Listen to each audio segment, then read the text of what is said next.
The fire crackled inside the Lord's tent as cold winds swept across the twins, biting and bitter. Robb Stark stood by the long table, hands clenched behind his back, watching the map of Westeros with narrowed eyes. War had made him old in spirit his face, though still young, bore lines that didn't come from age. Catelyn Stark watched her son from the side, worry etched deep into her. She knew the look in his eyes, doubt, rage, a silence that screamed louder than his voice ever could. "You're not eating," she said softly. "I'm not hungry," Robb replied without turning. "Neither are your men. They haven't been paid in blood or bread in weeks. They believe in you, Robb, but belief without trust is a fragile thing." He didn't answer. Instead, he traced his fingers along the riverlands and stopped over Harrenhal. "Roose Bolton rides too close. He's watching me." Catelyn tensed. "What are you saying?" "He's not just watching," Robb said, finally turning to her. "He's weighing me, judging me, and maybe waiting for the moment to strike." Her heart dropped like a stone in her chest. "That's a dangerous accusation. He's your bannerman, a lord of the north. He gave Harrenhal to Sir Gregor." "Clegane," Robb growled. "He didn't fight him. He handed it over. Now he's here, too close to the phrase, too quiet." It wasn't the first time he'd voiced doubt, but now there was venom behind his tone. Catelyn stepped forward. "What do you intend to do?" He stared at her. "Find out the truth, and if I'm right, end it before it ends me." Later that night, Robb summoned Lord Bolton to his tent. The man entered quietly, as he always did, with that unnerving calm and eyes, colder than the northern winds. "My king," Roose said, bowing. "Lord Bolton," Robb said, offering wine but not warmth. "Sit, drink." Roose took the cup. Robb watched him carefully, noticing the way Bolton never touched the rim to his lips. Always cautious, always calculating. "Lord Walder Frey has agreed to let us pass and hold a feast in our honor," Bolton said. "A rare show of mercy." "Mercy," Robb echoed. "You believe the Freys are merciful?" Bolton's lips twitched, almost a smile. "No, I believe they are practical. And right now, you're the king in the north. That makes you a valuable guest." Robb leaned forward. "And what am I when I'm dead, Roose?" The silence that followed was heavy and sharp. "I'm not sure I follow, Your Grace." Robb's voice dropped. "I've had ravens intercepted. One was sent from Harrenhal before you left it. Another from your men at the Twins. Do you want to guess what names were written in them?" Roose didn't flinch. "You read them?" "I burned them," Robb said. "Didn't need to read treason to know what it smells like." At that, Bolton did smile. "If you knew, why invite me?" Robb stood slowly. "To see if the coward in you would show." Roose stood too, reaching toward his side. But Robb moved first. Quicker than any king had a right to be, he unsheathed his sword and ran it through Bolton's gut. The steel crunched bone and pierced through flesh with a wet, sickening sound. Bolton choked, eyes wide with more surprise than pain. "I trusted you," Robb whispered, twisting the blade. Bolton's mouth opened, but no words came. Just blood. Catelyn burst in moments later, blade in hand, eyes wild. She saw her son standing over the dying man, the tent quiet except for Roose Bolton's final gasping breaths. "Gods," she whispered, "what have you done?" "What I had to," Robb said. "There was never going to be a feast. There was always going to be a slaughter." That night, the banners of the flayed man were ripped from their poles and burned in front of the northern army. Rumors flew like crows. Some said Robb Stark had gone mad. Others said he'd found the traitor before the knife was drawn. Only a handful knew the truth, and they stood behind their king, even as the Riverlands trembled. But Walder Frey had already laid the table. and Tywin Lannister had already sent the gold. The Red Wedding may have been stopped, but the war was only just beginning. The morning after Roose Bolton's death, the northern camp awoke to a different kind of silence, one that tasted of steel and smelled like smoke. No horns blew, no voices shouted for arms, but everyone felt the change, like the winds themselves were whispering that something was broken. Robb Stark stood before the commanders of his army, with the blood of Bolton still fresh in their memories. His voice was firm, but his eyes were darker than ever. "I will not lie to you," he began. "Roose Bolton was preparing to betray me. The Freys and the Lannisters were in on it. There was never going to be a feast. There was going to be a massacre. I stopped one man, but the rest of the knives are still in place." Silence. Then murmurs. Uncertainty rippled through the men like a sickness. Lord Karstark narrowed his eyes. "And you have proof of this?" "I had letters, ravens," Robb replied. "They're gone now. I destroyed them, but I saw what I needed to see. If you trust me, we ride away from the twins tonight. If not—" He looked at them, letting his words hang in the cold air. "You're free to stay behind and die with the Boltons." The room stayed silent. Then Lord Greatjon Umber stepped forward, cracking his knuckles. "You killed a Bolton," he said, almost grinning. "About bloody time. I'm with you, Robb. We ride." Others followed slowly, one by one. Some still wore caution in their eyes, but none challenged him, not out loud. That night, the North bled its banners from the twins. No farewell, no thanks. The Freys watched them from the towers, confused and bitter. Walder Frey was furious his plan spoiled. His daughter, still unwed to the king in the north. No Stark alliance, no Lannister favor. And worse, his co-conspirator was already rotting under northern soil. Walder swore vengeance with a goblet of sour wine shaking in his hand. But Tywin Lannister was no longer sending gold. He was sending crows. 2 nights into their march, Catelyn rode beside her son. She hadn't spoken much since Roose Bolton fell. Now she broke the silence. "You started something that won't end with Bolton," she said. "I know," Robb replied. "You still have enemies. Walder Frey won't. Let this go. The Lannisters surely know something's gone wrong. They'll know when the bodies don't show," Robb said bitterly. "They'll realize Roose failed. And then they'll send someone worse."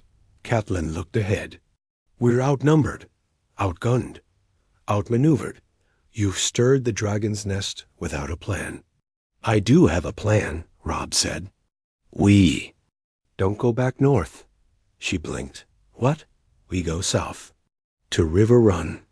The Blackfish is there, and Ednir still holds the Riverlands, if barely. We strengthen the Tully lines, and we strike back where they least expect. Let the Lannisters know the wolves bite harder when cornered. You're gambling with what's left of your men." "I'm done gambling," Robb said. "Now I'm taking." At Riverrun, Brynden Blackfish Tully stood atop the ramparts, squinting into the gray horizon. When the Stark banners emerged from the mist, his grip tightened on his sword. He'd expected to see his niece and the young wolf long before now. When word of the wedding had spread, he feared the worst. Now, seeing them alive, he wasn't sure whether it was relief or forewarning. Inside the halls, Ednir Tully greeted Robb with a mix of joy and tension. He embraced Catelyn, but his voice trembled when he asked, "Why are you here? The wedding?" "There was no wedding," Robb said coldly. "There was a betrayal, and I ended it before it began." When he explained what happened Roose, Bolton's death, the intercepted ravens, the quiet retreat from the twins' Riverrun's walls, grew colder still. Blackfish, grim as always, nodded. "You made the right call. But now you've made yourself a target." "Then let them aim," Robb said. "Let them all come." Blackfish grinned. Then we better sharpen our claws.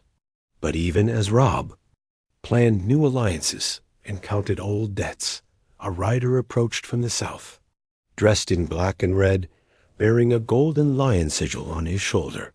He carried no sword, just a scroll, sealed with Tywin Lannister's golden hand. The message was short. The next time you break bread, remember Roose Bolton was just the beginning. T.L. Robb burned the message in silence. But the fire in his eyes would not fade. He had killed first, but his war had just begun. The nights grew longer in Riverrun, the kind of nights where you couldn't tell friend from foe, and every knock at the door sounded like a ghost. Robb Stark sat in the war room again, candles melting slowly around him, wax pooling like forgotten blood. Maps were scattered across the table, rivers drawn in ink, but they may as well have been veins, the land bleeding itself to death. Every city, every holdfast, every road south looked darker now. He had made a move too soon, or maybe just in time. But it didn't matter anymore. The pieces were moving, and now there was no going back. Catelyn sat across from him.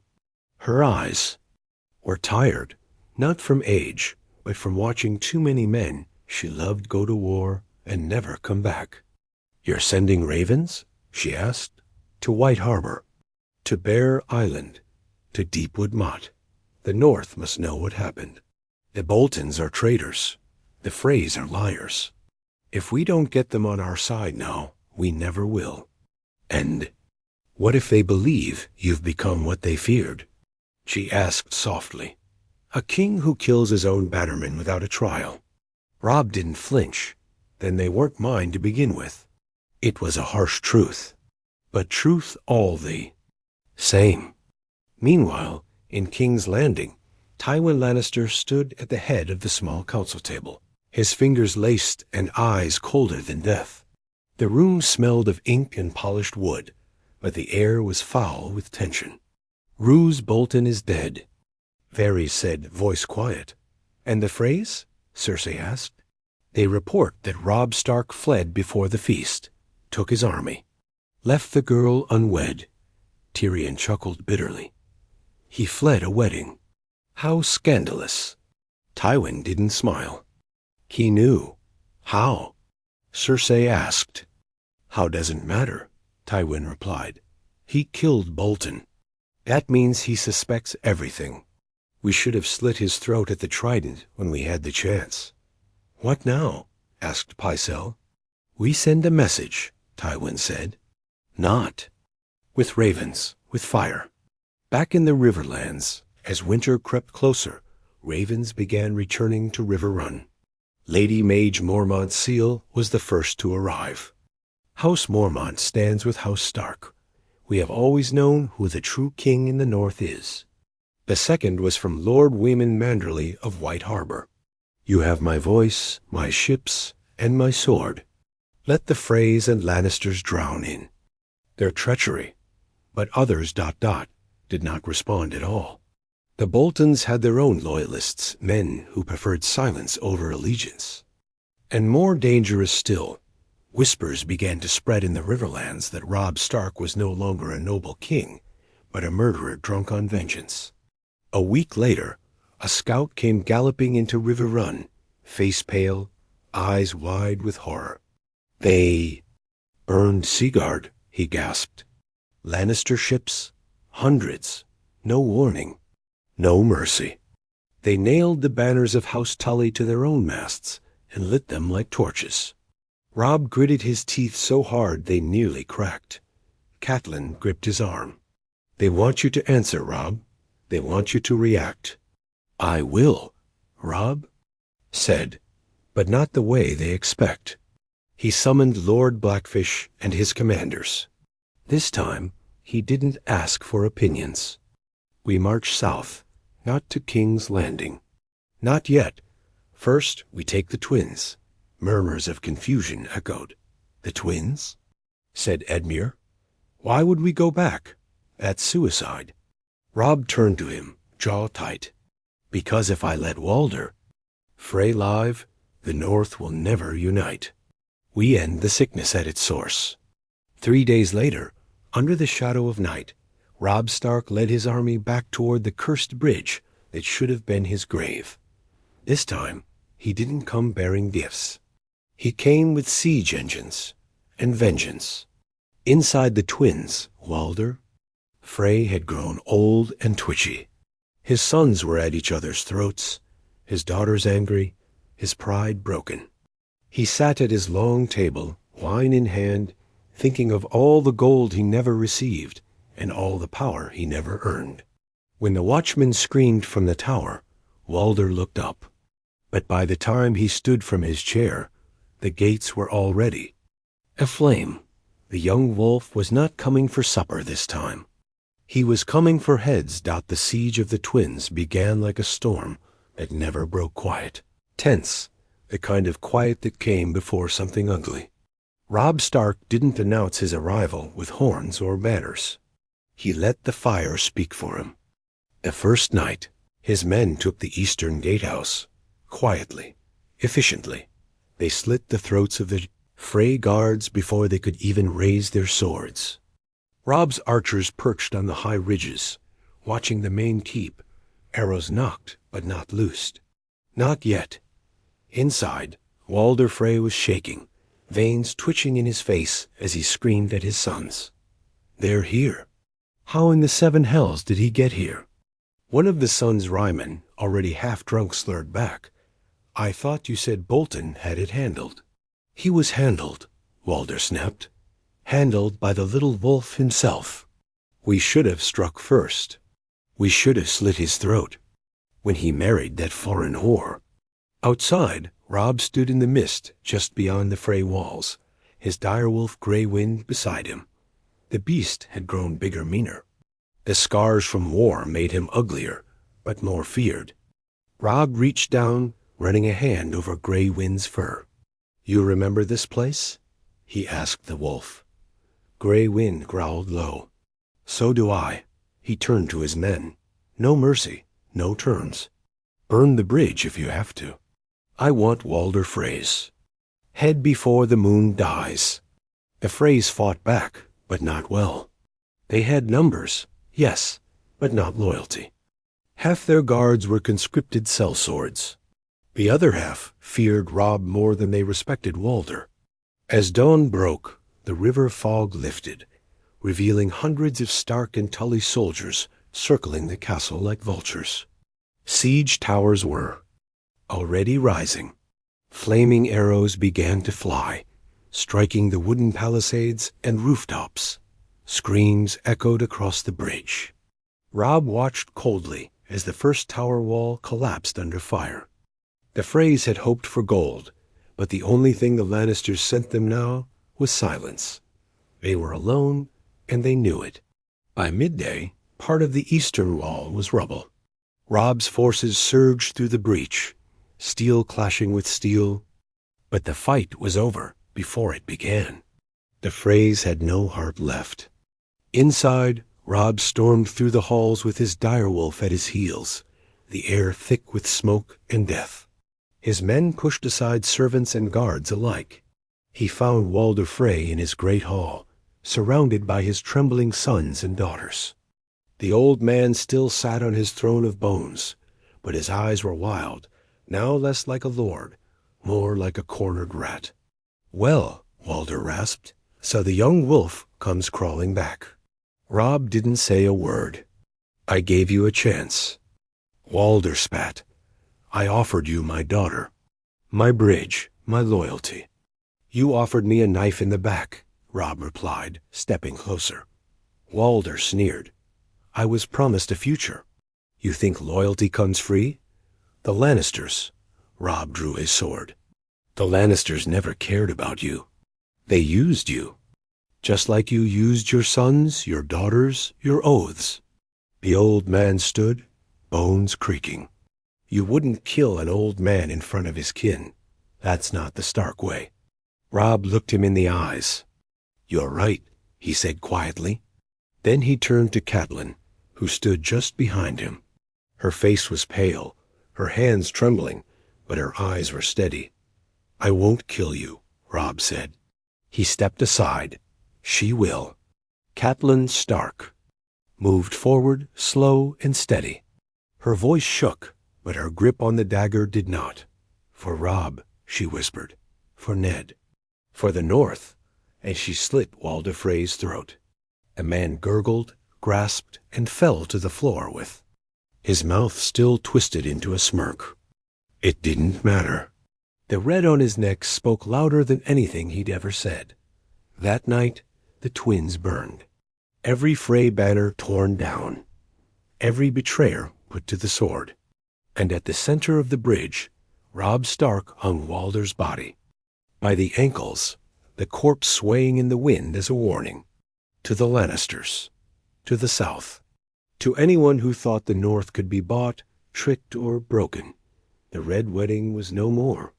Now there was only the Red Reckoning. Snow fell hard by the time Robb Stark returned to Riverrun. It didn't fall gently, like it did in Winterfell. This was southern snow, heavy and wet angry snow. Snow that melted on contact and made the roads a mess of mud and blood. But Robb didn't mind. It masked the footsteps of his army and chilled the corpses of his enemies. The twins were his now, or what was left of them, and the North had heard the cry. Ravens flew from Riverrun for the second time in weeks. This time, not for help, but for vengeance. The letters bore one message, repeated in every house and holdfast. The traitors are dead. The Freys have fallen. The North rises again. House Mormont replied first again, loyal to the last. Then the Glovers. Then Deepwood Mott. Even House Reed in the Neck sent word. The bogs will rise for the wolf. The North was no longer fractured. It was sharpening its teeth. But the Lannisters had already moved. In King's Landing, Tywin Lannister sat still as stone. His council was smaller now. Varys was missing. Tyrion had grown quieter. And Cersei was less interested in war and more focused on tearing down Margaery Tyrell. But none of that mattered, because Tywin had sent a raven of his own. To the Iron Islands, to Balon Greyjoy. At Riverrun, news struck like a hammer. Pike had sailed. Dozens of ships. Hundreds of Ironborn. Not toward the Reach or the Riverlands, but the North. "They're sacking Barrowton," a scout said. "They've taken Moat Cailin. The Bolton bannermen there joined them. The whole neck may fall if they press further." Catelyn's face went pale.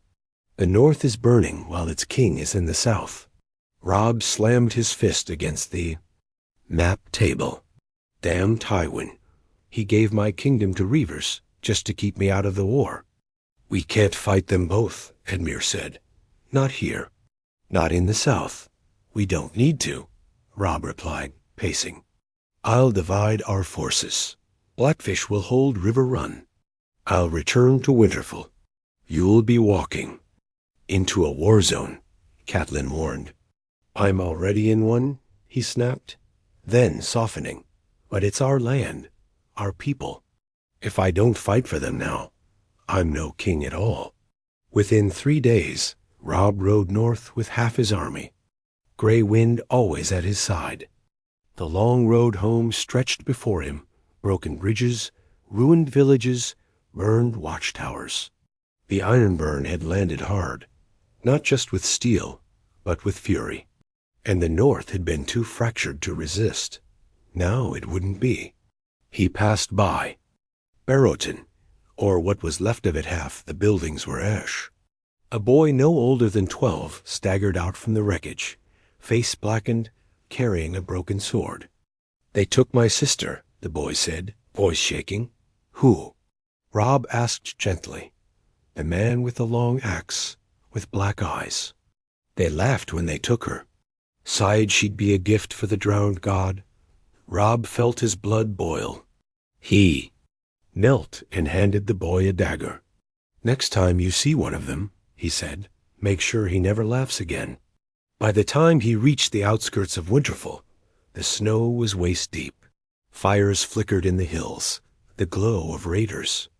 Still camped outside the castle. The banners flying above the walls were not stark gray, but the Kraken of House Greyjoy.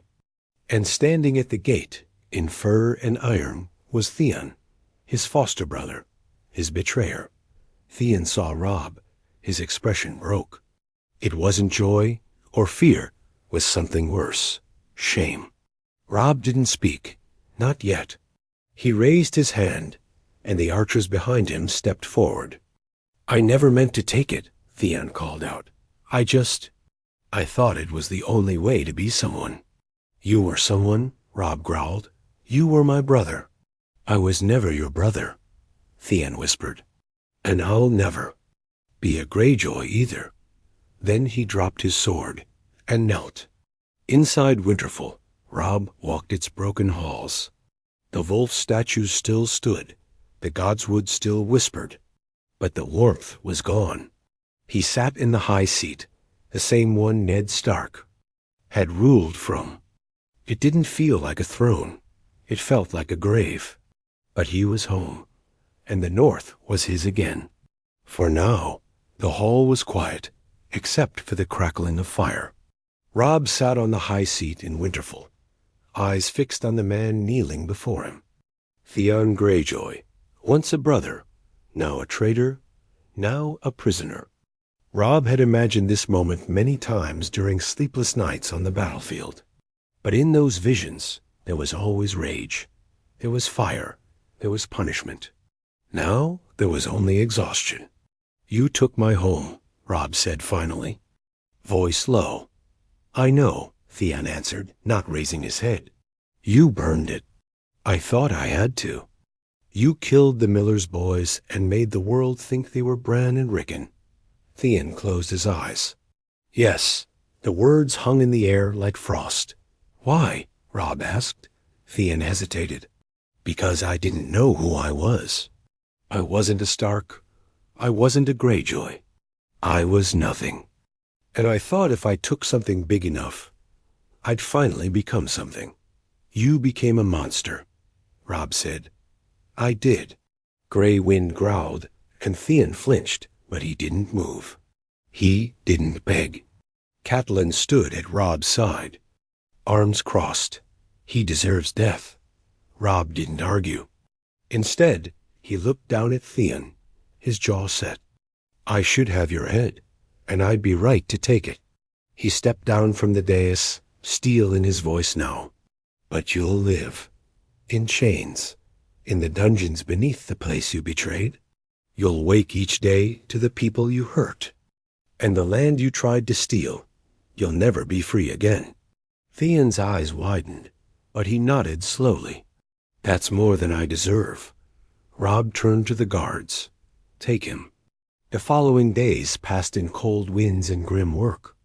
Robb's men cleared out the Ironborn, retook Deepwood Motte, and swept through the Neck with the aid of Howland Reed's green-cloaked soldiers. The Ironborn were fierce, but unorganized. Once their ships were destroyed or captured at White Harbor by Manderley's fleet, they scattered like rats. By the end of the month, the North was free, but peace didn't return. Something darker settled. In its place, an unease, a weight. The war had cost too much. Thousands dead. Winterfell scarred. The North had been won, but it was no longer the same land it had been under Ned Stark. Neither was his son. One night, Robb stood in the godswood beneath the ancient weirwood tree. Snow drifted onto his shoulders, but he didn't move. Gray. Wynn sat beside him, silent. Catelyn approached, her step soft. "You never come here," she said. "I used to," he replied, "when Father was alive. We'd sit under the tree, and he'd tell me about the first men, the old gods, honor. And now?" Robb looked at the tree's red face. "Now I think honor got him killed." She didn't respond. She didn't need to. "I killed a man before he betrayed me," Robb said. "I burned a house to the ground. I turned away from justice and chose vengeance. Am I still his son?" Catelyn reached out, brushing snow from his shoulder. "You're still his son, but you're also a king. And kings don't get to live clean lives." Robb nodded slowly. "Then I'll carry the dirt, so no one else has to." Word from the south came weeks later. Tywin Lannister had marched on Highgarden. The Tyrells, betrayed and bloodied, were calling for allies, but most were afraid. King's Landing was a fortress. The Iron Bank had begun lending Tywin more gold, and the Reach was fractured by internal betrayal. The war was not over. It was changing, and something worse was stirring. In the east, Daenerys Targaryen had taken Meereen. Her dragons had grown, and she was building ships. At the war table in Winterfell, Robb stood with his bannermen. "Tywin has burned half the Reach," Lord Manderly said. "And if he takes Old Town, the south will belong to him." "There." "Fighting shadows," said Blackfish. "Tywin uses gold to buy loyalty and fear to keep it. But people are starting to whisper, he can't rule forever." "Then we strike," Robb said. "Not just to fight, to unite." He placed a hand on the map, pointing to the south. "We march again. Not for revenge, not for blood. This time, we go for the throne." Winter was biting, crueler than it had been in years. It swept across the north with a fury, burying roads, slowing horses, and whispering reminders of what it meant to defy the cold. Yet Robb Stark rode any way down from Winterfell, past Moat, Caelin, through the Neck, southbound again. But this time, not as a young wolf hunting victory. Now he was a predator. Behind him rode a hardened army fewer than when he first marched, but stronger, tested, bloodbound. They had survived betrayal, siege, and the burning of their own homes. What they lacked in numbers, they made up for in loyalty. At the head, alongside Robb, rode Lord Blackfish, grim and quiet, and Lady Mage Mormont, who rode like she had nothing to lose. Catelyn had stayed behind in Winterfell. She had lost enough. Sons to war.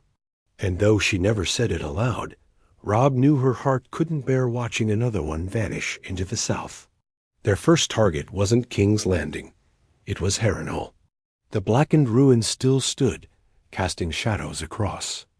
The Riverlands, once held by Tywin, then by Gregor Clegane, then by Roose Bolton, it was now a symbol of power and cruelty. Robb wanted it under his banner, not for glory, for fear. They reached Harrenhal by nightfall of the 4th week.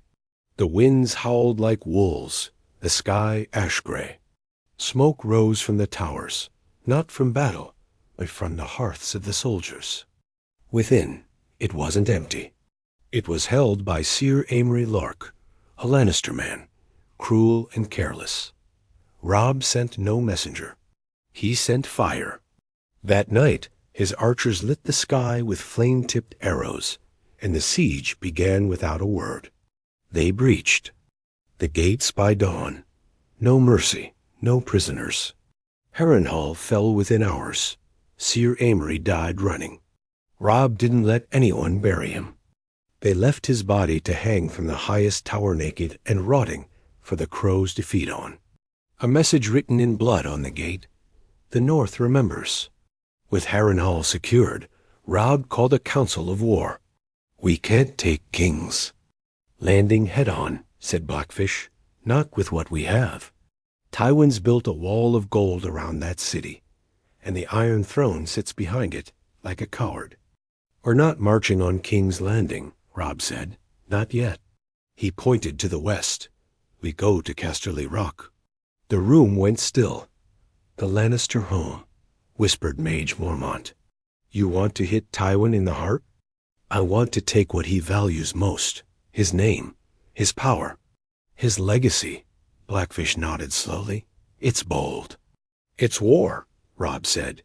"Let him sit on his iron chair. Let him count his coins, while we tear the lion's den apart, stone by stone." Meanwhile, in King's Landing, the court buzzed with fear.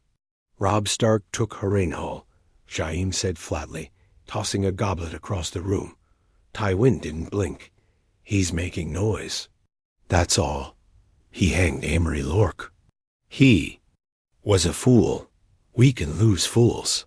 He's marching west, Cersei snapped. Toward us. Tywin turned his eyes slowly toward her. No, he's marching toward me, and I'll be ready. He was already sending for reinforcements, bribing.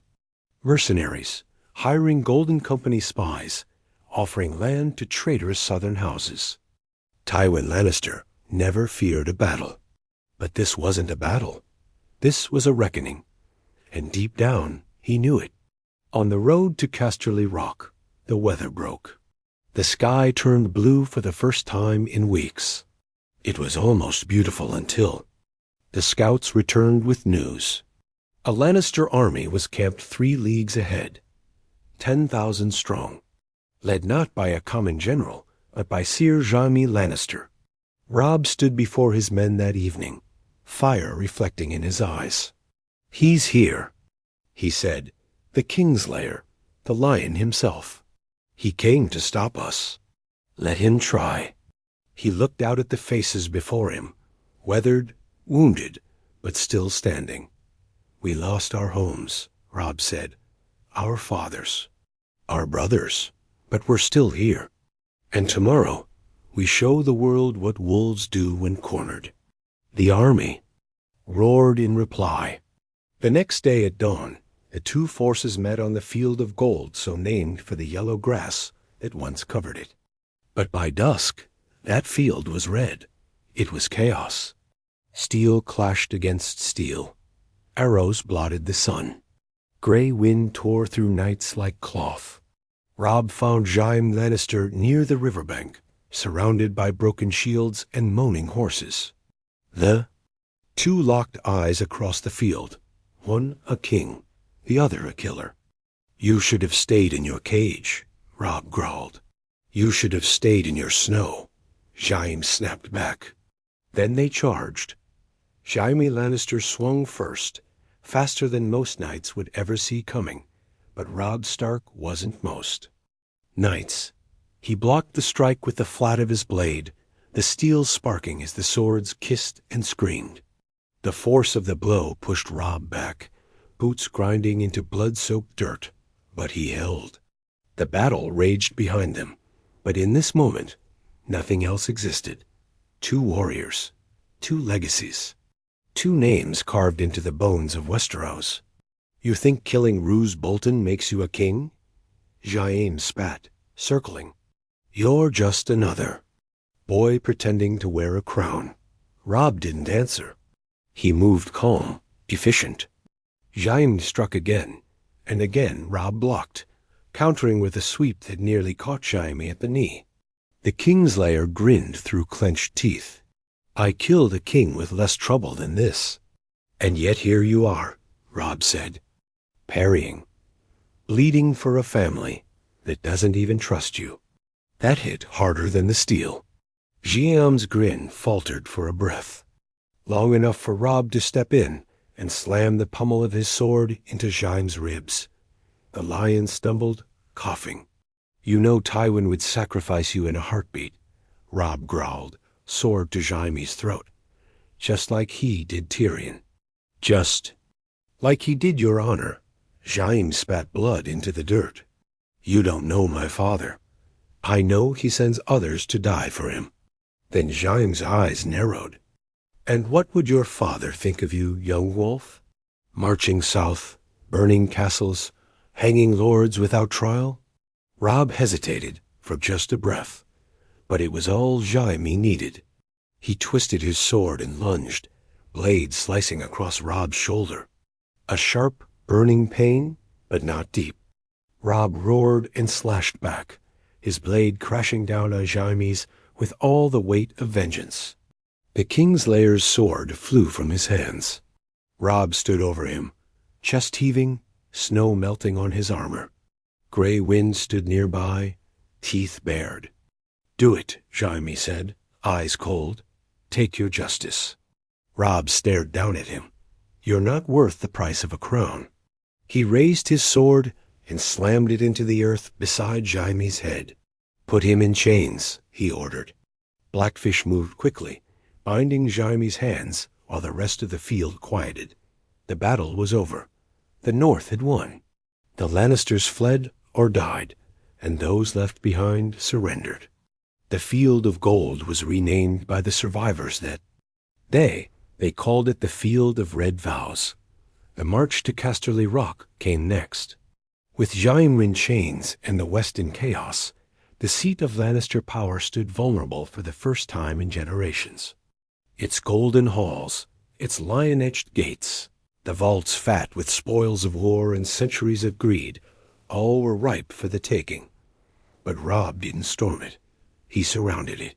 He cut off every road, every river port. He starved the rock, and then, like Tywin had done to Riverrun years before, he sent in the bodies. Lannister soldiers, burned and broken. A warning. Inside, the remaining Lannisters panicked. Some fled in the night. Others turned on each other. On the 10th night, the gates opened, not for surrender, but for fire. The rock erupted in flame. Casks of wildfire hidden beneath the castle long ago had been ignited. Whether by accident or sabotage, no one knew. The flames turned gold and stone into ash and ruin. The lion's den crumbled from within. Robb stood on the cliffs overlooking the burning stronghold and said nothing. He didn't smile. He didn't weep. He just watched the legacy of Tywin Lannister vanish in smoke. Back in Winterfell, word spread quickly. The North cheered. Bonfires burned bright. Even House Karstark, once cold and estranged, swore fealty once more, but not all were comforted. Catelyn stood alone in the crypts, staring at the tomb of Ned Stark. She lit a single candle and whispered, "Your boy won." But her voice broke when she added, "He's not your boy anymore." Robb returned home months later. Older, colder, crown still on his head, but heavier now. The war wasn't over, but the Lannisters had fallen. The Freys were dead, the Boltons buried. The North stood stronger than it had in years. And yet, peace did not follow, not truly. Because across the narrow sea, 3 dragons cast shadows over a city called Mirren, and one silver-haired queen was preparing to cross the water. But that is another story, and the North, bloody, proud, and ruthless, would be waiting for her, for fire, for whatever came next.